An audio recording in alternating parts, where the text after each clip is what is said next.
चारिआडे बरफ एठी पानी भी बरफ पवन भी बरफ एते ठंडा जे सबुकिछि जमाट बांधि जाए हेले मनर विश्वास और भगवान शिवंक महात्म्य एठाकार पानी पवन रे भरी रहिछि। विश्वास रहिछि एठाको आसिले अनेक पुण्य लाभ हुए। ये हेउछि तुंगनाथ मंदिर, पृथ्वीर सबुठु उच्चतम शिव मंदिर, जहाकी उत्तराखंड रुद्रप्रयागर रंगनाथ पर्वतमाला रे रहिछि। पंच केदार मध्यरु एहा तृतीय केदार। समुद्र पतन ठारू प्राय 17,073 फुट उच्चरे चंद्रशिलार शिखर रे रहिछि भगवान शिवंक एही अलौकिक मंदिर। एहा शिवंक उपासना पीठ बोली मध्य विश्वास रहिछि।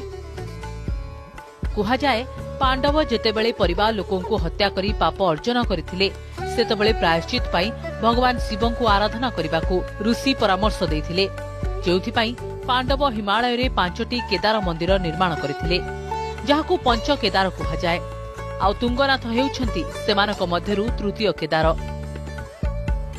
एहा मध्य कथा रहिछि जे पांडव निज वंश को हत्या करिबारु भगवान शिव तांकु दर्शन न देई गुप्त काशी रे षंढ बेशरे लुचि रहिथिले। एथिपाई पांडव